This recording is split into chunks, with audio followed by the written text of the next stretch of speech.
Hey guys, as I travel around the country speaking to men and writing to men, one of the most confusing things that men deal with is what is a spiritual leader? What does he do?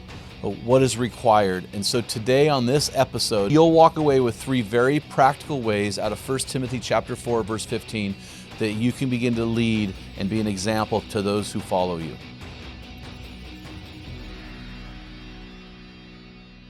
I want to talk to you about how to be an example to those who follow you. You know, it's one thing to say what to do. It's another thing to do it. You know, Pittsburgh Steelers Hall of Fame coach Chuck Noll once said, "What you do speaks so loudly, I can't hear what you say." So when it comes to leadership, we're going to talk to you about things that you can actually do. We're going to use 1 Timothy chapter 4, verse 15 as our guideline.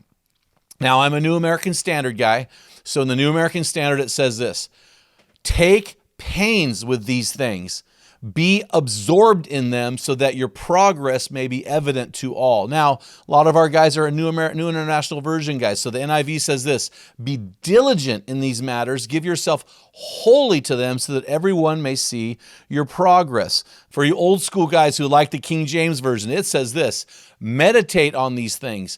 Give thyself wholly to them, that thy profiting may appear to all. If you understood what I just said, God bless you. Let's go. The Living Bible simply says this: put these abilities to work. Throw yourself into your tasks so that your progress may be evident to all. So basically we've got this verse broken down, no matter what translation, into three components. So as you create an example for those who love you or those who follow you to follow, here are three things that you can do. Okay, the first one is in the New American Standard, it says, take pains with these things. Or if you're an NIV guy, in New International Version, that reads, be diligent in these matters. So I'm going to give you three tips today. They all start with the letter I. The first one is this: invest in growth to hone your skills. So we have three tiers to Men in the Arena, three ways that we want men to grow, to be mobilized. And the second of those is we want men to invest in themselves. So we want to equip men, and when we equip men, we want them to make an investment. We want you to make a time investment. We want you to make a resource investment. We want you to make a financial investment, because your people depend on your growth. Here's a fun quote for you to chew on. Diligence means care instead of carelessness, intensity instead of indolence, promptness instead of procrastination, and activity instead of apathy.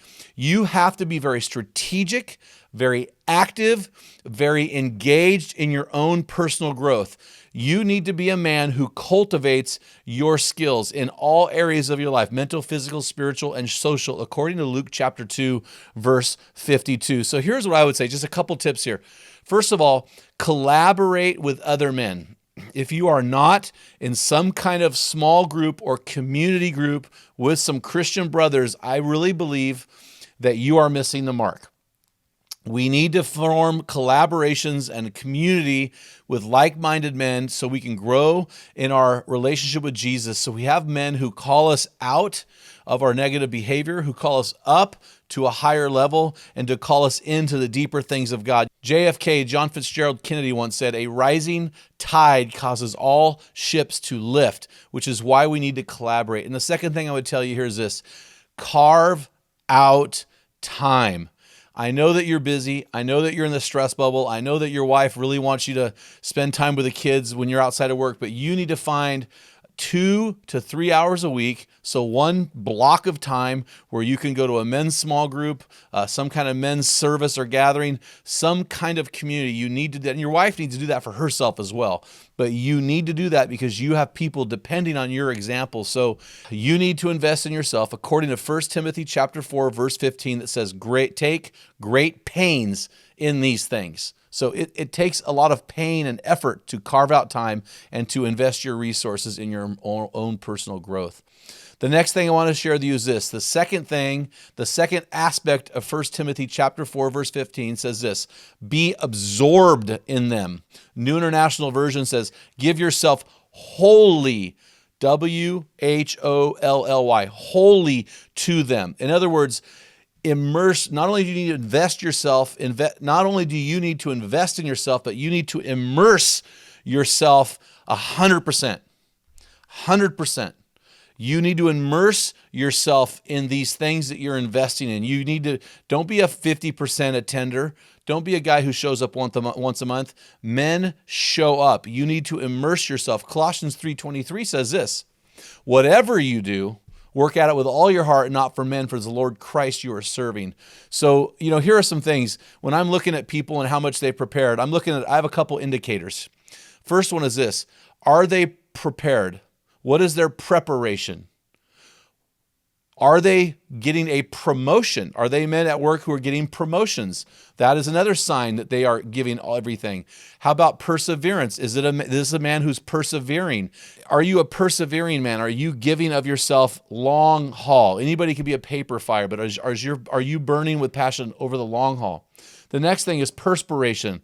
Are you working? Are you putting in the effort to get the job done? And the last thing is passion, which I would say is conviction. I mean, how passionate are you about your own personal growth and you're becoming the best version of yourself?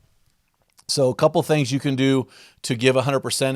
In 1 Corinthians chapter 9, verse 27, Paul says, I discipline my body and make it my slave. We often forget, guys, that God has called us to steward the bodies he gave us so that we'll be ready, healthy, and spiritually dangerous to fight the good fight, whether it's working at your job, serving your God, protecting your bride, or being a great dad to your kids. That's why we're so excited to partner with Mountain Tough Fitness Lab. Mountain Tough Fitness Lab is run by Christian men who are passionate about training you to be your best version and to stay dangerous and ready for God. Join me on my journey by going to mountaintough.com and getting your free 6-week trial when you type in the code ARENA30.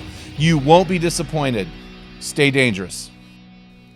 So a couple things you can do to give 100% is bathe your life in prayer.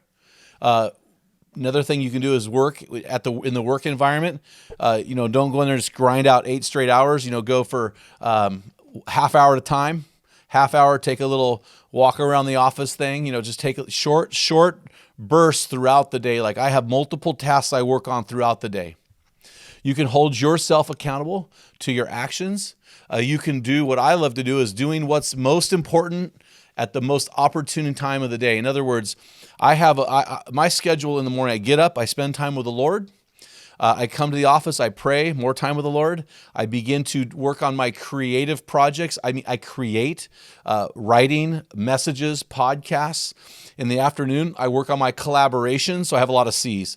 And then in the evening, I work with people I care about. It's family time. So what I do is I use the time my mind is the freshest to create content.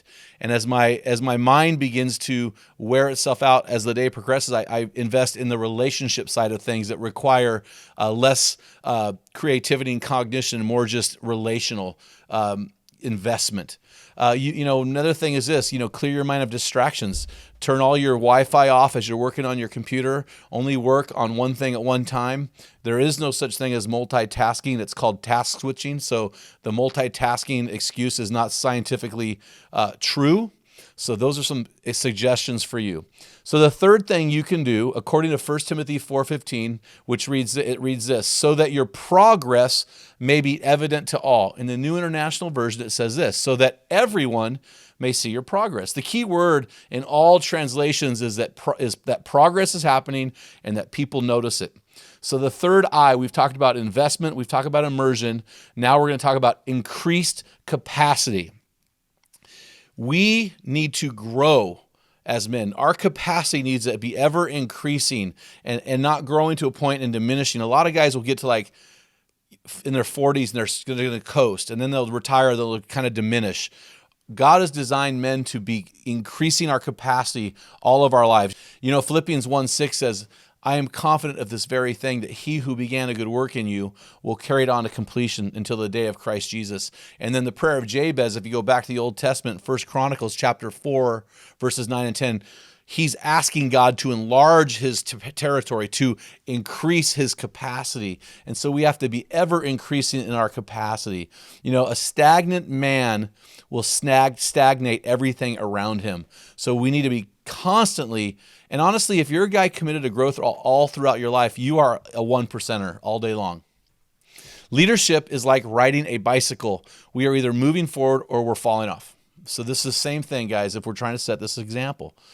People need to be able to see your spiritual growth. So I am not a fan. In fact, I'm in total diametrical opposition to men who don't want anybody to see what they're doing. I think that the people that you love need to see you writing your tithe checks. They need to see you serving. They need to watch your growing. They need to hear you speaking of your mistakes and overcoming them. I think these are really important for people to see, especially in our family. They need to watch your journey. It's so important. As men, we need to invite those around us to watch our lives. That's what great leaders do. They live by example. They say, hey, I want to be in a fishbowl for you, and I want you to watch me and help me and help me to be the best version I can be, the best example I can be, and the best man I can be. Oliver Wendell Holmes wrote this: the great thing in this world is not so much where we stand or in what direction we are moving. We must sail sometimes with the wind and sometimes against it, but we must sail and not drift nor lie anchor. I think that's a great quote, guys. I hope this episode helped you guys to understand a little bit more about leadership by example, according to 1 Timothy 4:15, to be a man who immerses yourself in growth, who invests in your own personal growth, and who is constantly increasing in your capacity. Hey guys, if this has helped you and you have not yet subscribed to this podcast, please do so. Until next time, feel the wet sand on the arena floor. Hear the deafening roar of the crowd. Taste the sweetness of victory. Smell the stench of battle. Get in the game. Get dirty. Grind it out. Increase your capacity. Be a man.